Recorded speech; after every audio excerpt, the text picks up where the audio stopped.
With the way that your schedule has shaken out this year and having like this stretch of games here, but having some time off in between games, like what has it been like trying to navigate this? Where it's like you're playing these high major teams and you've had some breaks, some shorter turnarounds. Like what is this? What is it like managing this part of the calendar for you guys?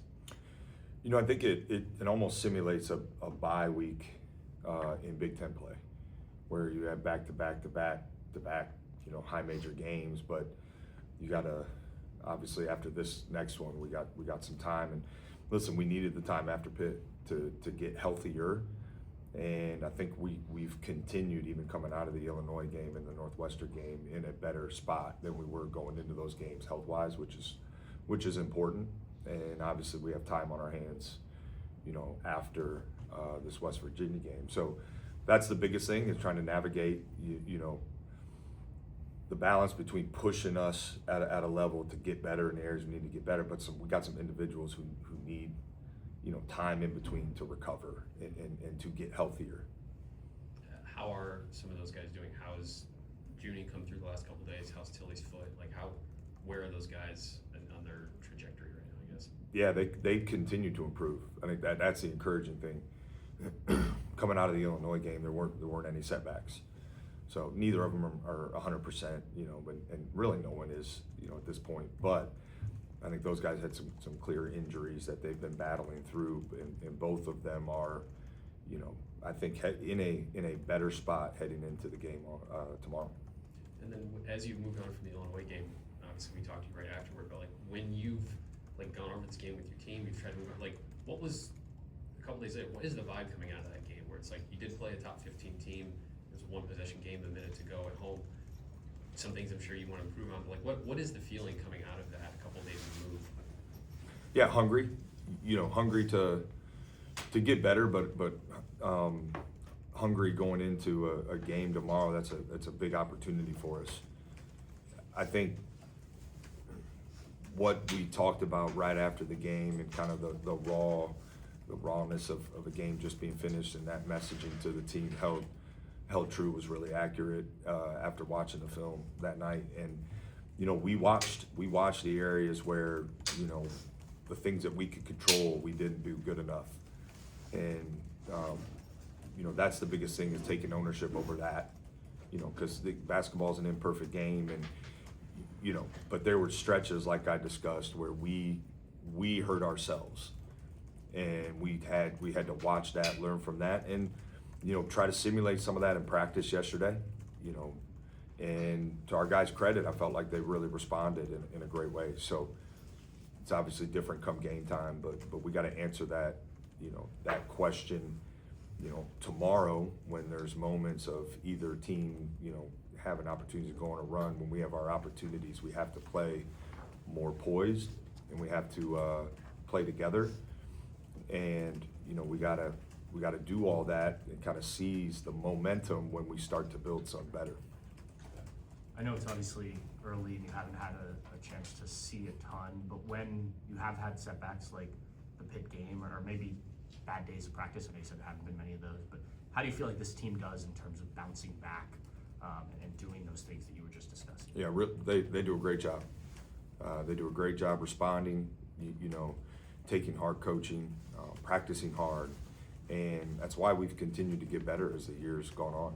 And that's, we have to keep doing that while also understanding, and executing what it takes to win, to when you have an opportunity to beat, one of the top 10 teams per the analytics in the country.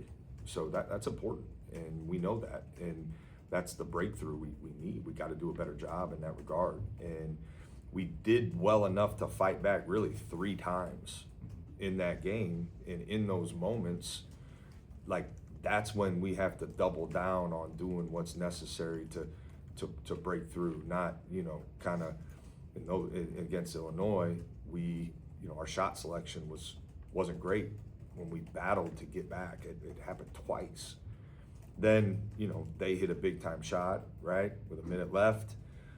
We were a little too low in our gap. Guy gets a direct line pass, and so those are that stuff we work on every day, that we gotta own that part. We can do better now. he hits the front of the rim and it rattles in, but what's our response, you know, coming down, because that game could be a really long game left if we come down and score. So that's the stuff that, you know, our guys, we work on every single day, and our guys have improved on. You know, I thought we showed improvement in the Northwestern game, very similar situations.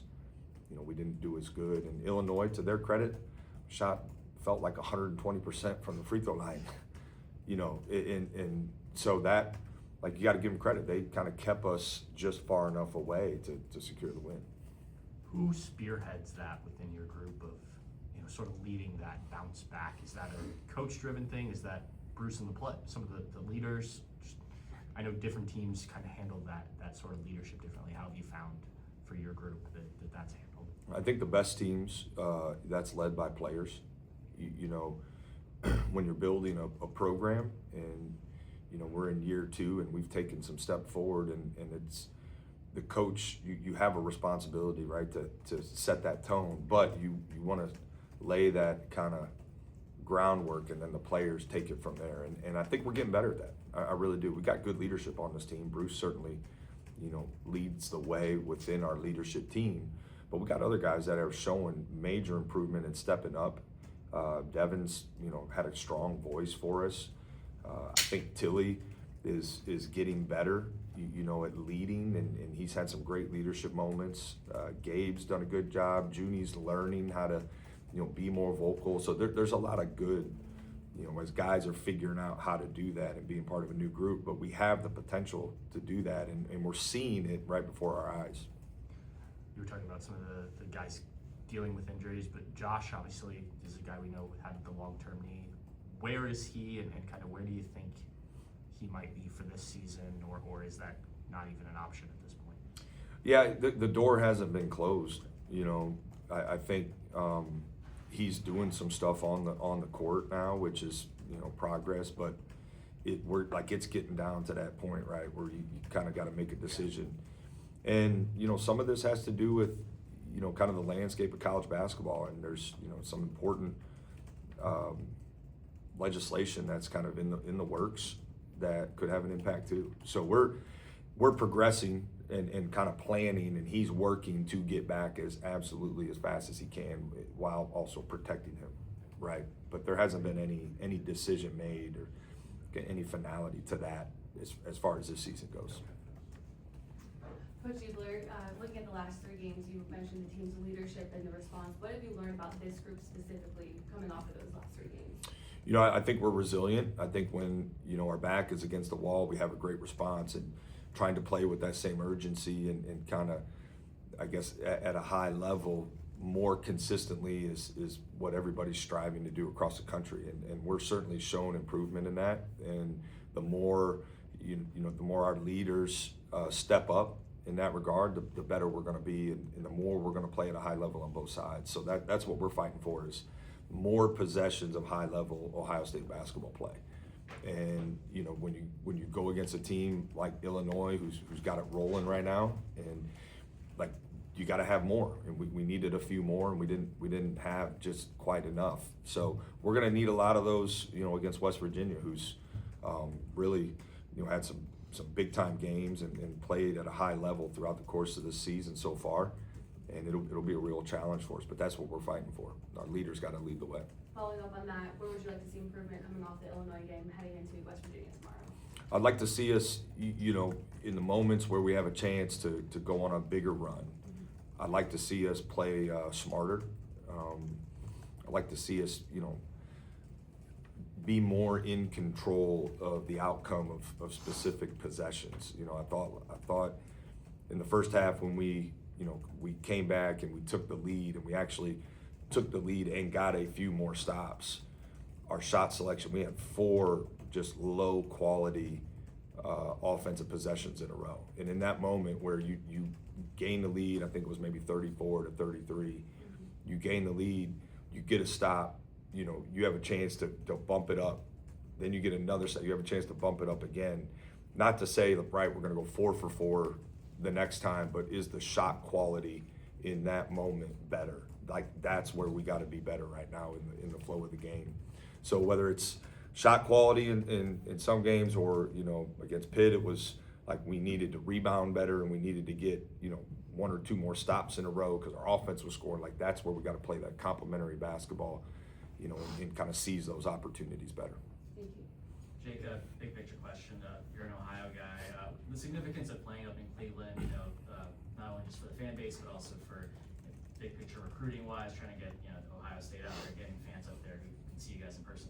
Yeah, it's great. And, you know, there's a lot of Buckeyes and deep Buckeye roots up in Northeast Ohio.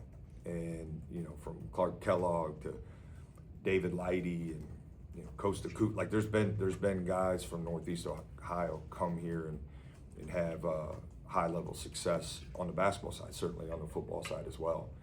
But we're also exploring, you know, other parts of the state to play games and trying to see if there's creative ways where we can, you know, move a game throughout the state every year or every few years. But, you know, I've been in this game before, Ohio State, West Virginia, in Cleveland. It's a high level game. Atmosphere is always delivered, and the games have always delivered too. So, you know, we're really excited to certainly be able to go up and play in Cleveland. It's important to me to be able to do that and to be able to do it in a high level game. And then with an eye on March a bit, you know, what do you try to take away from these neutral site games? You've had a few of these under your belt now since you become head coach. What do you try to take away from in terms of how your team operates, responds, and in a setting that's obviously neutral? Yeah, well, I think the biggest thing is, you know, playing high level opponents outside of your conference is beneficial, because when you get into the routine of Big Ten play, it you know, postseason is different, right?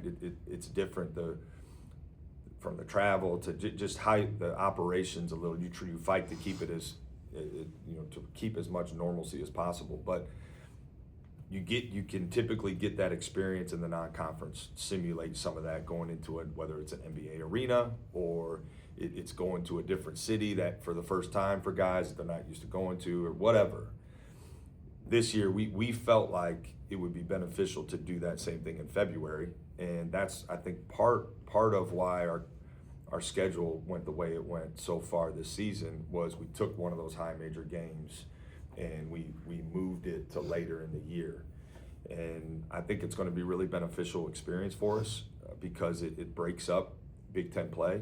You're seeing a different type of team, and you're seeing it in a different city, in a different style arena that normally we would have done either probably by now, right? Now we're getting that experience later in the year, which hopefully serves us well going into March. You brought up West Virginia a few times, but just a scouting report, what you've seen from the Mountaineers so far this year. Yeah, tough and disruptive defensively. You know, I think Huff's a gifted perimeter threat. You know, he gets a lot of threes off. He's making them at a really high level, making, you know, over four a game, which is really impressive. So they run a lot of good action to kind of get him loose, and we got to have high level awareness of that. But, you know, they got some other guys who have been really good at scoring in the paint, and, you know, they do a good job going to the offensive glass. So this is a good team, and, you know, I think we're a good team too, and it's going to be a battle of, you know, two good teams and who can kind of impose their will, you know, the most. It'll be a battle of wills, and that's what we're getting ready for. As you're looking for other venues in the state, Northwood has a new school. I don't know if they have a new gym, so. That wouldn't be my first choice in Northwest Ohio, Adam. No offense to that, but we'll Fair keep enough. that in mind. Looking at like Bruce, Devin, and Junie, and the way that they've all kind of collectively played this season, you haven't really had like a game where all three of them have popped. Are you still waiting for that, where like you're getting optimum from all three of those guys at the same time? Yeah, I think so. I think that's the exciting part. You know, it can be frustrating in the same breath, right? But it's the exciting part of what this team could potentially be is, you know, getting kind of everybody, you know, on maybe on the same page is the wrong word, but getting everybody playing at a high level on the same night. And, you know, I think defining what that looks like is important. It's not everybody scoring 20 points, right? It's everybody playing with high level decision making on both sides of the ball, and trusting each other. And those guys get along really well, as our whole team does. So they do trust each other, but it's in those kind of moments of the game where we got to really lean on each other to have high quality possessions. That's the next step for this group. And listen, I challenged a couple of those guys too. Like, hey, it's time to step up and play at a higher level. And that's part of being a vet. It's part of being now in the second year of this program. Is there's a consistency required. And I think those guys are all capable of that. And I think we're on the cusp of doing that. But I told our guys, we got to each look ourselves in the mirror individually on how we can get better to help us collectively play it at the highest level possible. And guys have shown that they're willing to do that. And I think it's just a matter of time before we can get there. Hopefully we can start on Saturday. Have you seen that, or when have you seen that in practice? What has that looked like when you guys are, whether it's scrimmaging or whatever, but when those three are all connected, what does that look like? Yeah, I think our shot quality is really high. We're playing with great pace, and one of the things that's helped us offensively get going in games is we've been able to get some, create some turnovers. We got to do that more consistently, be a little more aggressive. But those guys are creating for each other.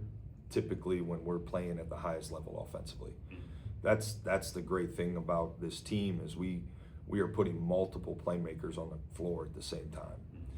Now, we got to play make in the right way because they're all gifted playmakers for themselves too.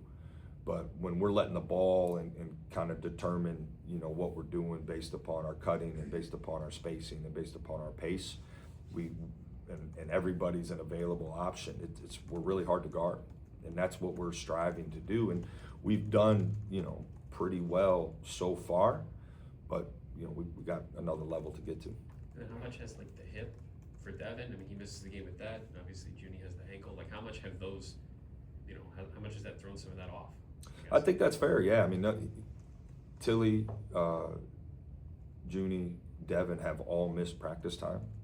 They've now, I think it speaks to the toughness those guys have, to battle through the kind of nagging injuries they've dealt with, because they haven't, missed, like none of them have missed, 2 weeks straight of practice. But it's probably made it hard for them individually to get into a more of a rhythm, which is natural when you miss some time or you're overcoming some injury like that. But it's part of the game.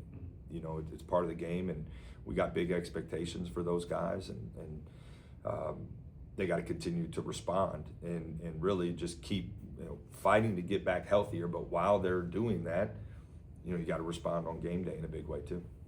Cool. Coach, thanks. All right, thanks guys.